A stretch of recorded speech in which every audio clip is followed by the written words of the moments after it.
sky, thinking I must be high. Down low, my feeling and it's really elevating in the sky. What's up, everybody? Welcome to a new video of Blackout. Today, we got a very special guest of you. Today's the guest is Sondrey. You guys may not know him. Some of people know him, but I know him. He's a R&B artist from Norway, and he has been different TV shows, different competitions. So I'm gonna let him talk for you guys. So, Sondrey, tell me, like, who are you? Like, who are you as a person and as an artist? That's a good question, actually. Who am I? Well, I can just start talking about how I started out with music and all that stuff. Yeah. Growing up, I grew up in church, so listened a lot to gospel music, especially from the United States. Also, I was a little bit influenced by G Unit, listening to 50 Cent, Tony Yayo, Young Buck, you know those guys. Exactly. And then I moved over to like Michael Jackson and Tina Turner and all that stuff. And that's mainly because of my sister, actually, my twin sister. But this all happened in Kenya because we're adopted. So nice. It actually happened when we were 3 days old that we came in a Norwegian family and all that stuff. So you could say like I'm more white than black, kind of. Okay. You're gonna put it like I got you. kind of. Okay. But musically, I would say like I'm really attracted to like the black culture and all of that music and how that's influenced the world and all that stuff.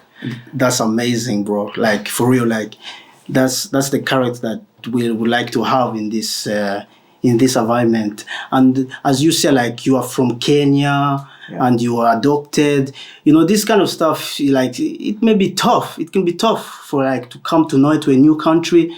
Can you, like, as for me, when I came here, you know, it was really tough for me, like, to come with the environment. So can you tell me, how was the process? Like, how was it to come, like, to a new country, white snows, everything white, and, like, bro, like, if it was me, I would run back to Africa. So tell me, man, how was it?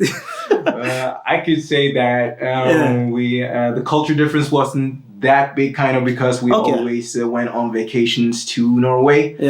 Because our mom and dad wanted us to have like a good relation to our like grandparents and our uncles and aunts and all that stuff and our cousins. Exactly. But we had never seen the snow because we were always in Norway in the summer.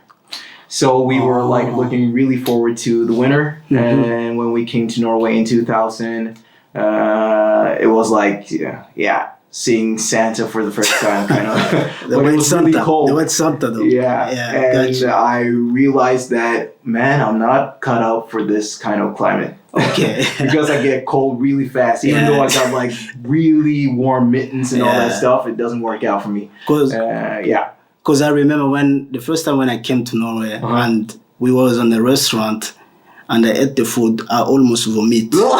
What kind of food did you eat? It was some cheap, like chips, like it was like crazy fish. I don't know what was it, because I'm known to eat African food. I noticed one thing is that the water was different. You know, because it was probably more clear. I don't know why, but it was much more different. And this is one, it may be a little bit personal.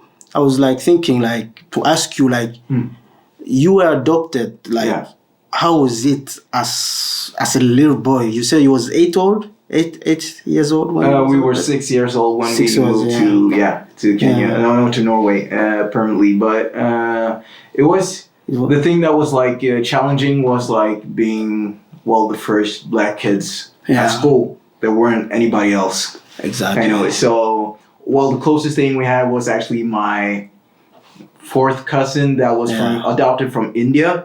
But we didn't like connect in that way, and it didn't feel like the same thing. So because she was actually more maybe kind of accepted than we were. You get called a lot of stuff. You get the N-word, you get called monkey, all that stuff. That's fucked up shit. You grow up really fast when you see that kind of hatred, and kids say a lot of ugly things without thinking, and I think mostly it comes from their parents. Wow.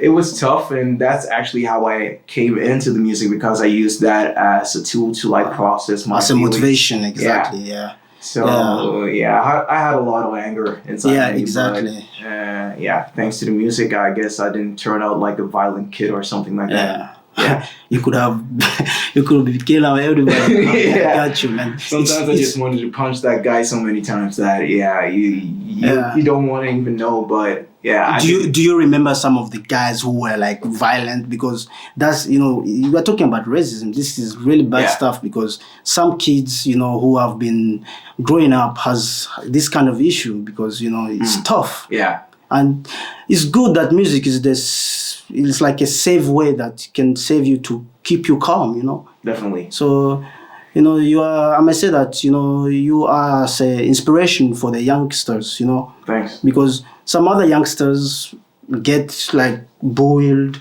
like said the N-word. You know what they do? They go into the bad environment, by a criminal, they may fight. They find like other ways to like cope exactly, with it. and your ways, it's a good way. And I was talking like, let's go over to music now. Okay, cool. Yeah. Sondrey.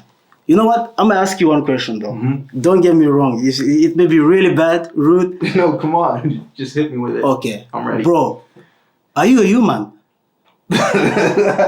Yeah, I would say so. You know why I'm saying this?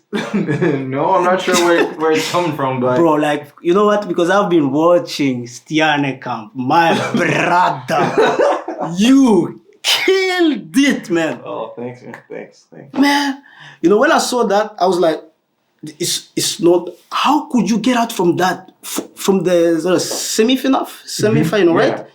I was like, how?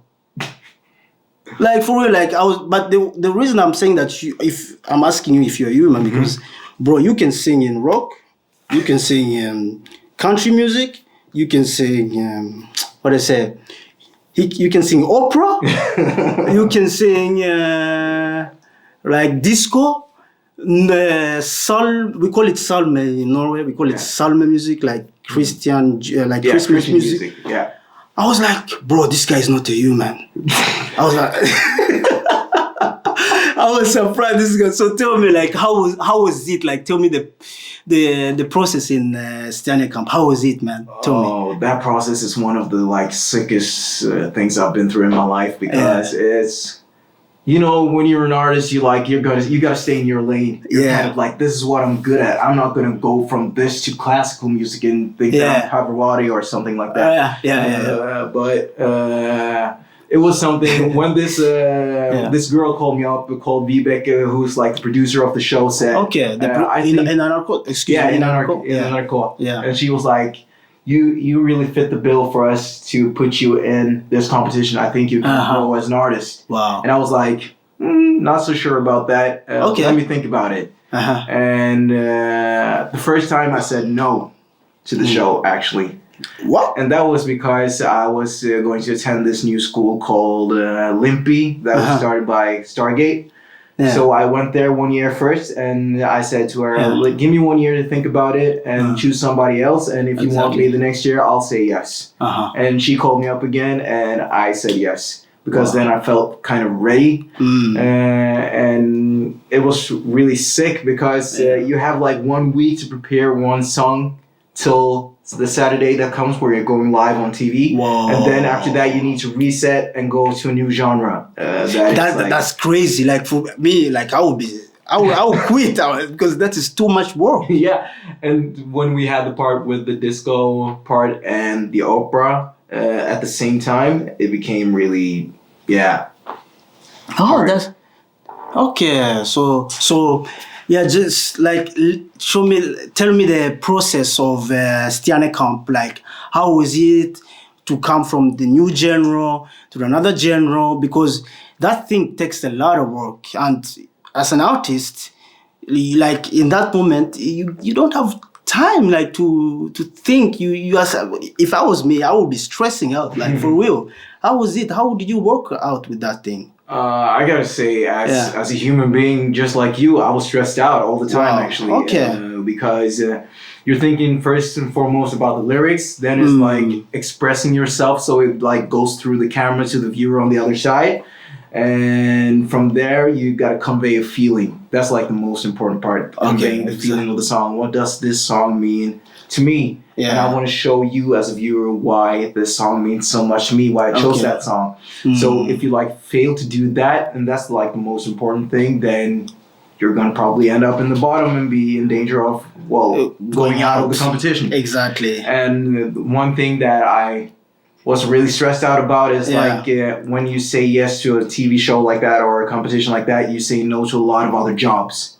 So you're like thinking about the financial part of it as well. Yeah. So I was like, I cannot be one of the first ones to like, going out of it. Oh, that's good, because the beginning of the show, as I see that you were on the first round, you came like the fourth, like one of the last. Yeah, I was in the bottom. Like and the second round too, you one of the bottoms, and the third one and the fourth, the third. How was it like? How did you feel? Like, did you feel down? Like, you know what, I'm gonna give up on this thing, because that will be hard. It's hard, to just get negative, like, that energy. How will I continue with that? Like, how was it for you for that process? That was really hard, because I felt like because kind of I felt like I was part of the statistics. It was like, okay, who are the ones that go out of this competition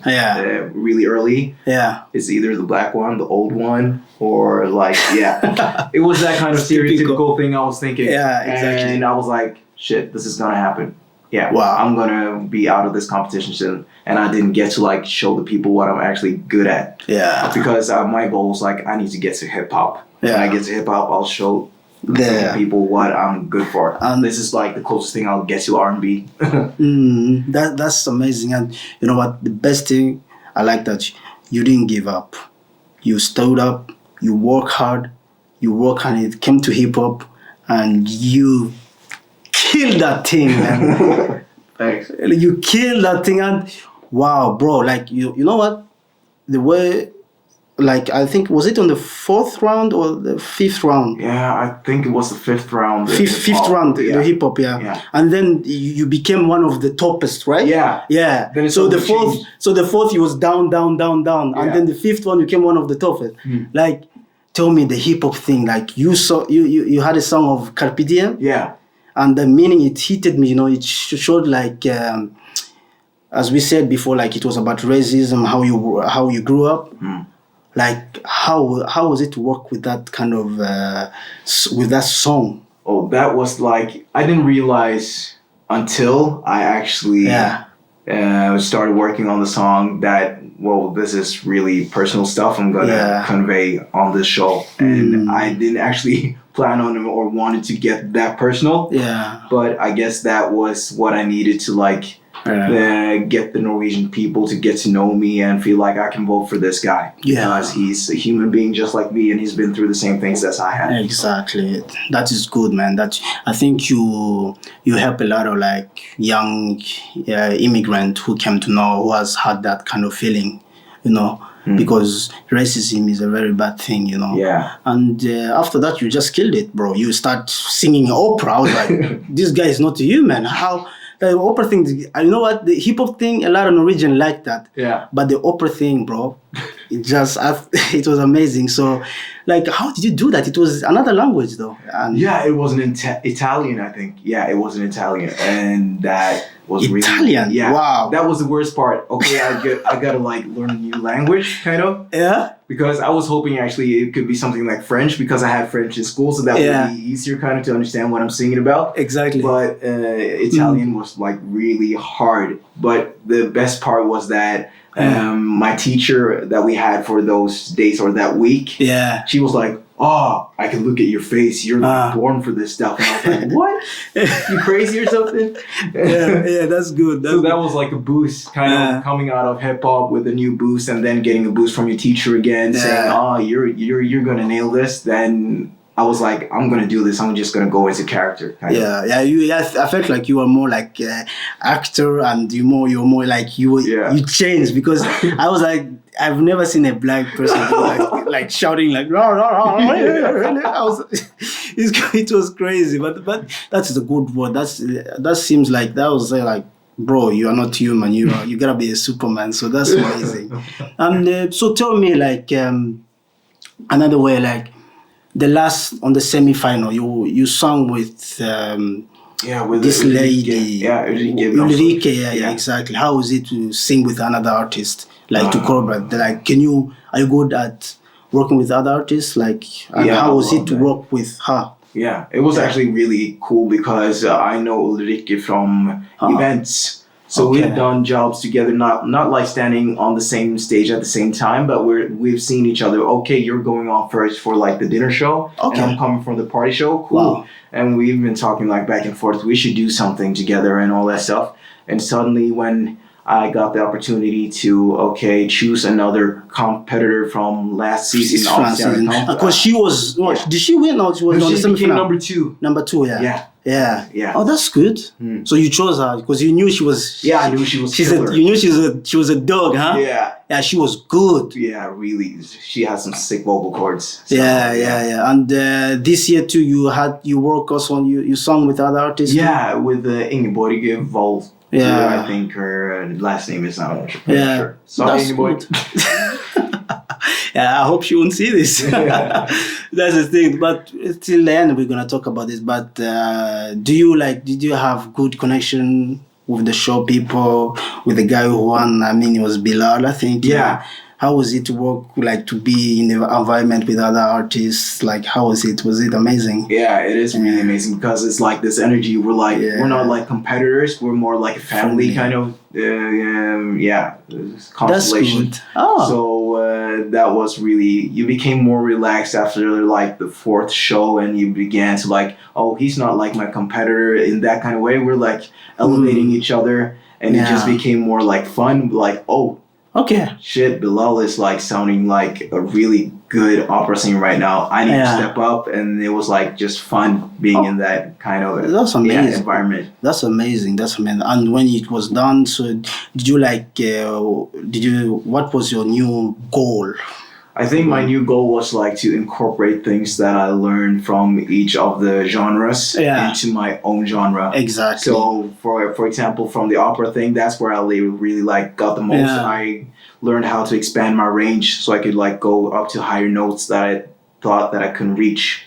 Yeah, that's good. That was something like really came like a blessing, actually, and like using things from rock and stuff like that into So right now, as an artist, you can do several things. You can make songs in rock, in different genre. Yeah, and I would say like let's say you got the main bass as like R&B kind of chords, but let's say what happens if I add a L guitar that has fuzz on it, and then some pickup drums under. Like artists have done this for several decades already, but for me it was like seeing this new world kind of thing. So I think you need to like think as an artist that one thing doesn't like mean you need to exclude the other thing. Okay. You need to like widen your range and think, what happens if I take something from opera and put it into R&B or rock into R&B or whatever. Yeah. That's good. It means that you can do almost everything. Yeah, and then you widen your listeners and listeners as well. So you get more fans, and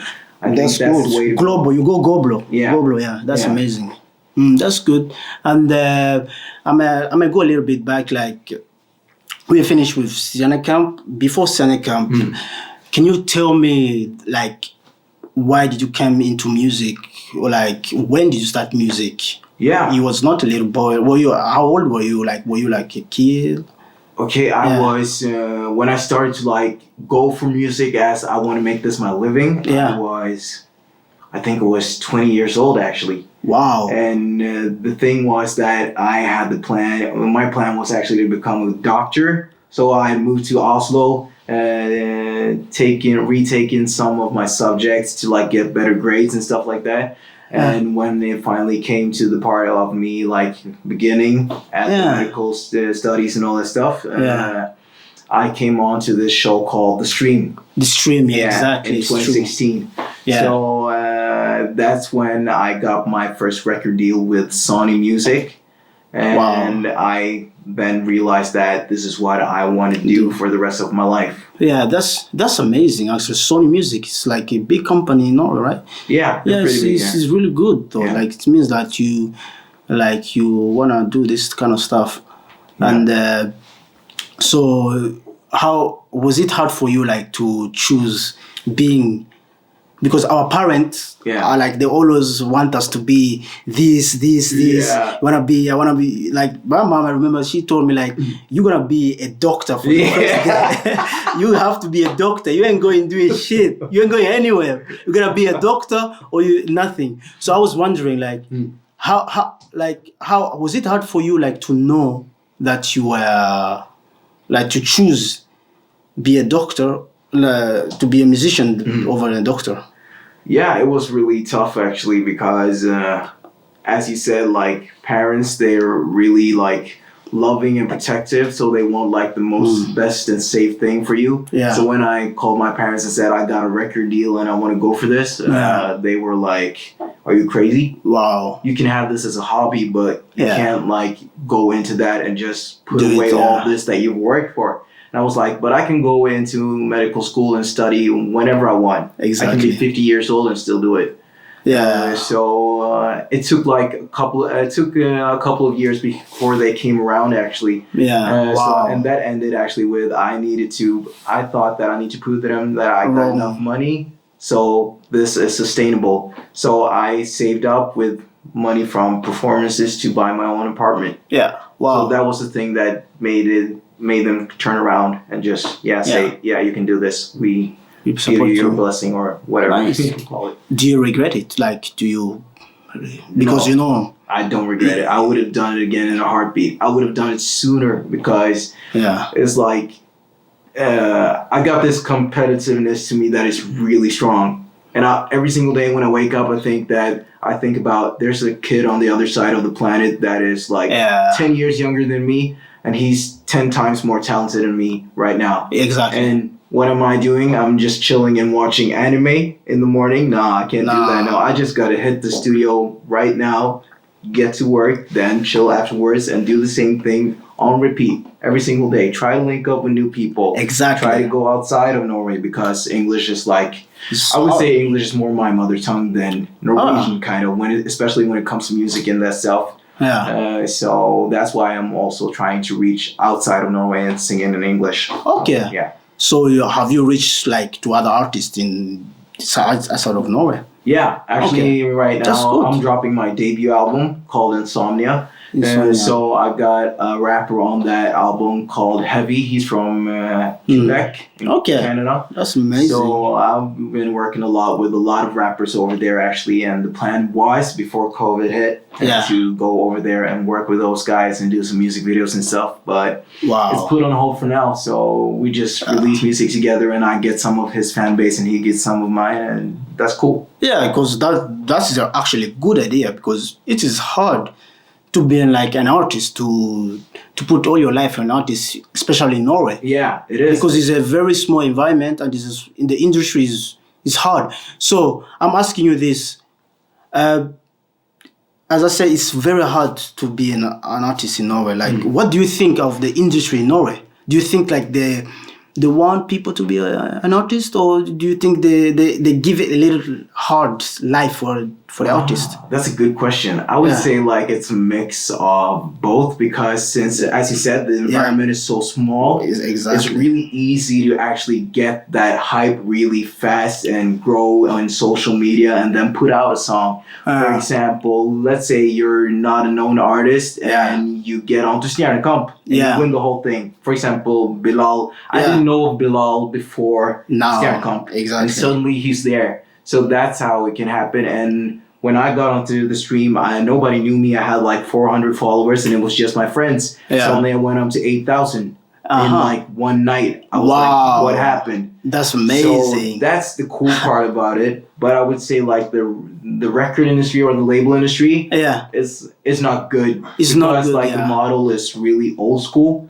So it's like if you have a deal with Sony or Universal or whatever, you're not gonna see so much of like the revenue or the money that is coming from that music, and it's not much either. And if you're going in English, I would say it's even harder, because if you go in Norwegian, it's more relatable to the Norwegian people. Exactly. That's like expected, true. And that's easier to like get a hit. That's why I think also when I did Rebell I kjellerleiligheten of Carpe Diem in Norwegian, that's something I won on, because I wanted actually to do Kanye West with Black Skinhead, and have the same. I had the same kind of theme and thing I wanted to convey with it, with racism and all this stuff. But when you put it in English, you and the Norwegian people get like distanced to it. So that's something. That's good. Like, but that's amazing that you agree with me some of the point that I said. And it may like, would you work also with an artist who's not that big, who has not hit the ground,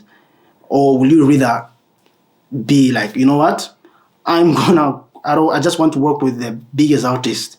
So that's a good question. Yeah, because the reason I'm asking this, because I don't know if it's true. Don't get me wrong. I don't know if it's true, because I noticed when Norwegian artists that like the new Norwegian artists that have hit the ground, they never look back. They don't try to push the other ones to come up. You get me? Yeah. So I'm asking you now, would you work with an artist who's trying to come up?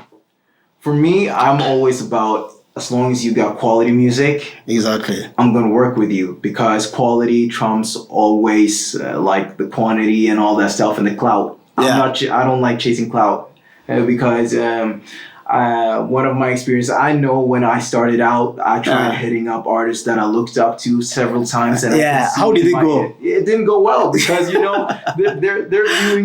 view the message, they didn't answer me. So it's like, okay, so you're rude, you don't have the courtesy to like answer me and just say sorry, I don't want to work with you right now because I don't feel you're big enough. I can understand that, but just give me the answer. So I'm not like hanging out in the thin air and just wondering, is it going to happen or not? And I know, just thinking about where I was myself, I know that I don't want to do the same thing to another artist. Exactly. That's so good. It's more, I'm really brutally honest, actually, when it comes to that stuff. When I hear somebody's music and they say, I want to work with you, I would rather say that, okay, you got cool music or what you got going on, really nice, but you need to work on your mixing, this and that. And right now, I don't feel like you're at the same level as me. And I want you to get there. Try and pull them up, help them, then you can be successful. I agree with that, what you said. Yeah, because that philosophy is like, that's one thing that is also bad with the Norwegian industry. I feel like everybody's like, oh, I got this pot of gold. Then I'm going to stick with that pot of gold for myself. I'm not going to share. But if you look at, like, I want to say one example, for example, an artist that I listen a lot to is The Weeknd. If you watch one of his videos that is called, I don't remember the name of the song actually, that's really bad right now. But The Weeknd is bad. In the video, you can see like A$AP Fergie, Travis Scott, there's like a bunch of artists in the video. And you know what that does is like it creates a hype because you got a lot of people around you and you got like a collective kind of thing. And I believe in you need a team around you. I call that a street team. It's like you got a manager, you got to have other artists that you work with that they may not be as big as you, but together you're going to be this massive thing that nobody can stop, because you're going to start building this kind of hype and thing that is going around you, so people want to be a part of that. And that's something I think Norwegian people need to get better at creating. I agree with you. If doesn't like Washington will say that thing, then look, he's saying that thing. He's so big, and he's saying that thing, so it means something. It means that he does that because he's so big and he's going down and pulling up the others. That's so good. And we're gonna switch a little bit up. We're gonna talk about your album. The song. Because I've seen that you have a song right now, a new song called Insomnia, and you had an album also. I don't know was it like Dark Alive? So can you start? Tell me about the Dark Life. Okay, the Dark Life project, that was more kind of like an EP project where I just released a bunch of singles and just put them together in a huddle afterwards. Yeah. And that was like the first thing that my manager like tried to make me think outside the box, like just think like that you have a red thread that needs to go through from start till end. Yeah. And you're going to tell a story. Yeah. How would that project look like if you're like, you got this song here, where would the last song end up? Would it be in the same soundscape? Would it be the same themes that you're singing about? What would it be about? Yeah. And Darker Life was kind of like the predecessor for Insomnia, that is like the perfect album kind of for me. Exactly. Where I talk about actually it's love, but it's in a really dark place where this love is not good for you. Exactly. It just changes you as a human being, and that's good. Yeah. That's so good, man. That's so good. And one of the song, like, I don't know, like, have you played one of the song in Melody Grand Prix, you know? Oh, we had the song "Take My Time." Yeah, is it in that album or is it just a song? It's not in this album. It's just a single. It was just a single, but kind of a part of Darker Life. Yeah, exactly. I would say like Insomnia that is coming now. Yeah, I'm really inspired. As I said, I listened a lot to Tina Turner, but also like Janet Jackson. A lot of 80s artists that were famous in the 80s. Yeah. So it's like a lot of 80s synths inspired stuff mixed up with things and melodies that I got from my own culture in Kenya and stuff like that. Oh. But like the theme is like insomnia means that you can't sleep at night. And the reason why I can't sleep is because things from this previous relationship I was in gave me kind of like bad stuff in my head that keeps me up at night. So it's like a really personal, dark kind of thing with a lot of metaphors and all that stuff. But I've always like, when it comes to music, been inspired by like dark sounds and all that, and I like to make it like cinematic. Yeah, that's good actually. I hope this one is gonna be nice because I'm gonna buy it. You guys should buy it right now. Is it on Spotify?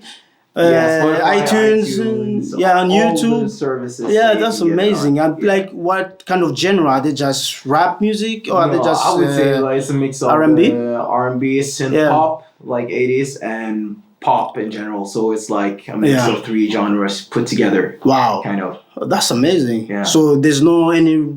You told me there was a rappers there. Yeah. So there's this one song where I mixed like trap with synths that are like 80s inspired. Kind of. That's amazing. I really love that song. I listen to that song a lot actually when I'm working out. So wow, I guess shout out to Heavy for spitting those bars. Yes. That's amazing, man. We got that. And like, if I'm gonna ask you this one, like, it's maybe like, it's a good question. Like, I want to just to get to know you. Mm-hmm. Like, if it is one artist in the world, who would you work with? Like, tell me one. Tell me two. Okay, two. Three. Yeah. Yeah. I would love to. It can be in Norway. It can be outside the country too. Okay. So in Norway, I would love to work with Maria Mena.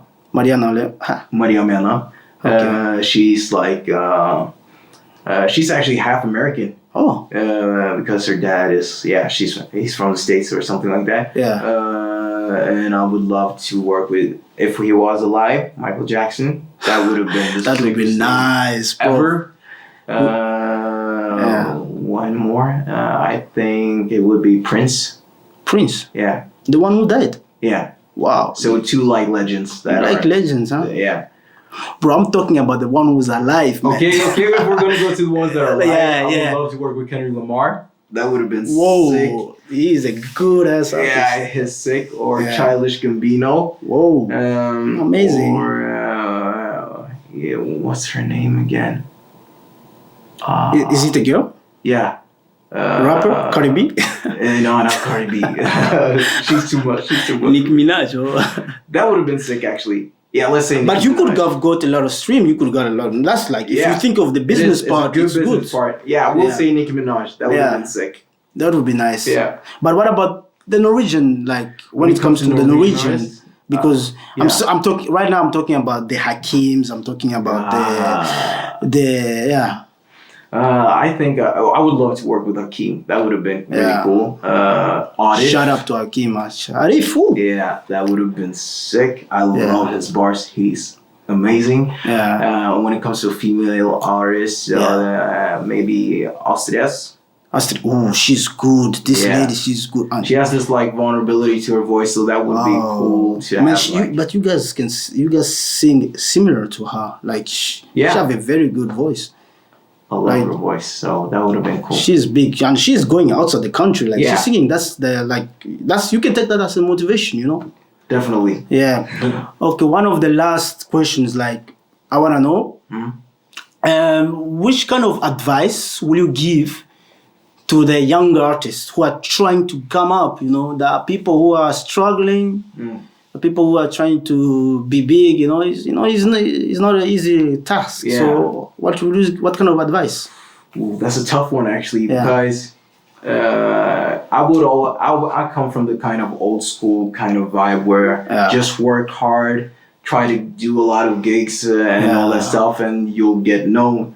But I would say like the fastest way to like try to get attention, and if you know that you're talented and you got something that's good, try to get on a competition that is on TV, because that's when people start looking at you. Exactly. And that's like a good starting point to get. Yeah, because you have done it and snowboards have done it now.